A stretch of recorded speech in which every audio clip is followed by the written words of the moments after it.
What a hell of a nice place to be.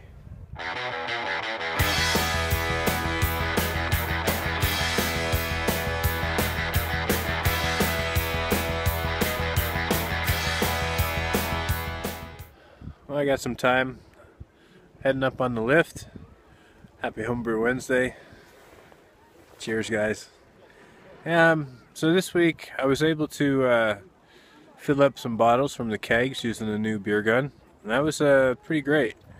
In addition to that, I was checking in on the fermentation of the orange creamsicle, and that seemed to be doing pretty good. I'll let that ferment all week while I'm away here on vacation. And yeah, in addition to that, I have a little tip. I had no idea. It was a complete experiment. It was about cleaning the flip tops on those bottles that I have. If I keep them in PBW and just sort of let them soak for about 24 hours, 48 hours, maybe even let them go for a week, they get caked up with a lot of sort of residue on it. It's like flaked white chemical compound, something, I don't know. So I was trying to figure out a way to clean those off, because if I just scrub them underwater, it'll come off all right, but then after a little while the tops, they seem to look a little bit more rusted. Anyways, I'll stop talking and actually show you what I mean. So let's get to it and we'll get to that. Okay, I got a question for everyone. How do you clean these things for these flip top bottles? If you look at this one, it's nice. Clearly it's stainless steel. You never have to worry about cleaning it. Just soak it in PBW and then star sand, and it just stays shiny. I bought another kind, came with a bunch of bottles, and they look like aluminum or maybe even galvanized steel. And when these soak in PBW for any period of time, they get pretty well caked up with like this white sort of residue. So that's not good to clean. I mean, it's pretty hard. I've been cleaning ones like this here with that green weenie, things like this, and it does an okay job, but after a while they do tend to darken a bit, so they almost sort of look rustic. I guess that's okay, but I would really prefer to have a nice stainless sort of appearance. So if anybody's got any tips on any chemical reactions in order to promote having a cleaner sort of top from whatever it is these are, whether it's galvanized steel or aluminum, that would be great. As a little experiment, I have some hydrogen peroxide, some 35% vinegar, right? You can usually buy vinegar in your store and it comes out like 7%. This is Edik, it's Norwegian for vinegar. And also here I've got some star sand. So I was soaking this one in PBW for about a week, and this is kind of what it comes to look like. And then I was gonna leave this one in some star sand, but I'm actually gonna break this up in two, and half of it I'll leave in star sand, and then half of it I'll leave in a combination of hydrogen peroxide and vinegar, and see if any of these will actually break down this crust that sort of builds up over time. Nice and snowy outside. Not too much though. Okay. So here I've got the experiment continuing, and let's take a look. It's been soaking for about 30 minutes.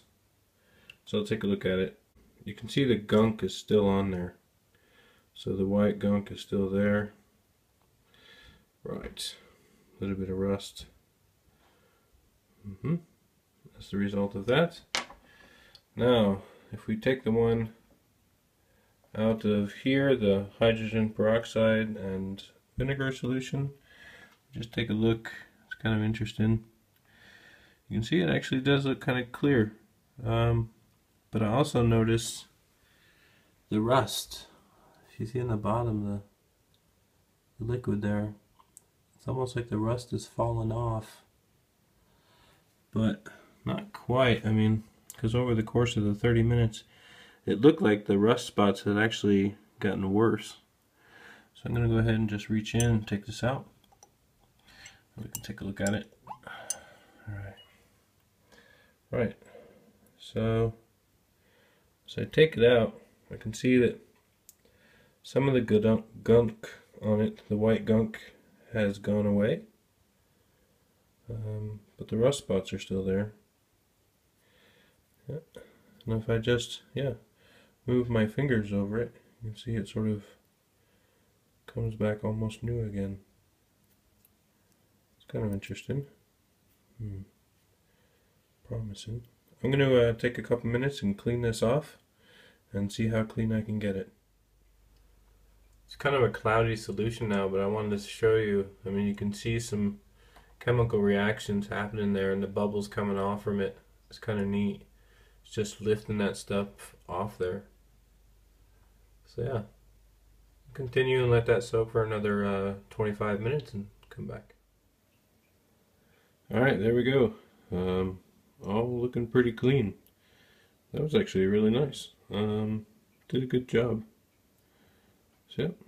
So that's pretty much conclusive that the hydrogen peroxide and vinegar solution will clean that up really nice.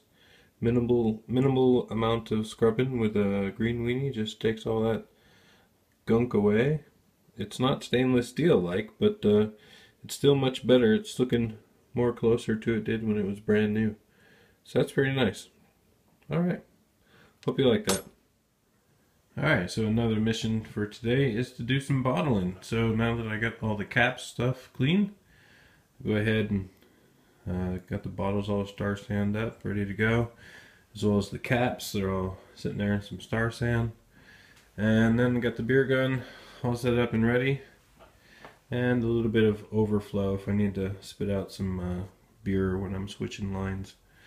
So alright, so basically I've got one from the manifold over here coming off, and that will be the CO2 coming into the bottom of the beer gun. And then right now I've got a line hooked up to the Vienna Citrus Mash, calling the God particle. Right, so that one's coming in. I got a bottle standing by here that I'm going to go ahead and start to fill up with the beer gun. So let's get started.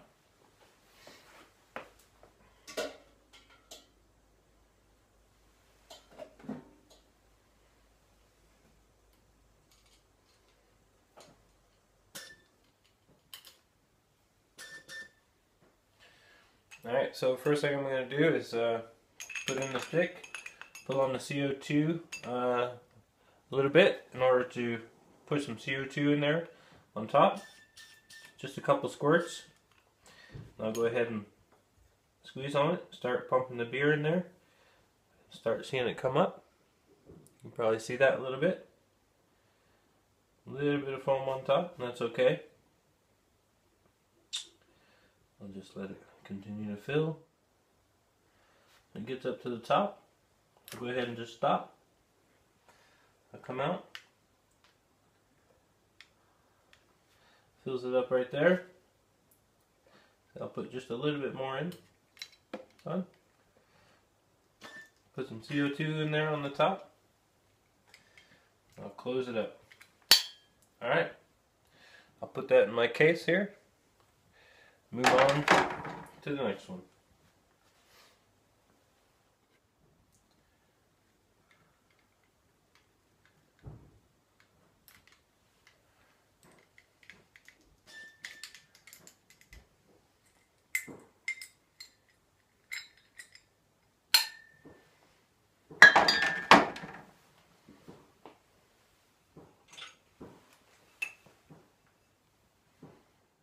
Alright, I'll continue to do this for the rest of them and then see what we got after.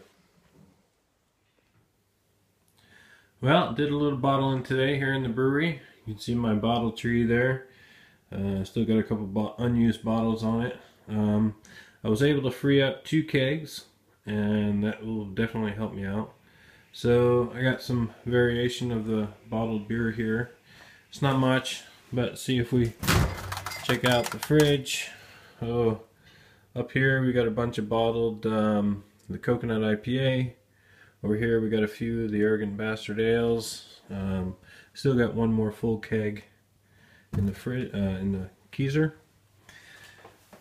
Down here I've got the Vienna Citrus Mash, about 17 bottles of that. Down here I got the Mosaic and on Munich malt. I got about 12 bottles there. And over here just some miscellaneous stuff that I had. Christmas beer, a couple barley wines, one English pale ale from a while ago, and some yeast. So yeah, definitely a nice day of bottling. I was able to free up a couple kegs.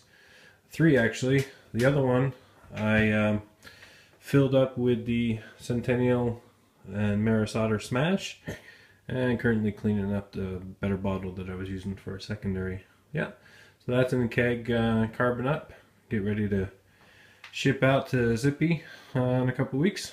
But yeah, good day. So that's it for me, guys. This week I'm up here, Hemsedal, Norway, ski weekend, or ski week.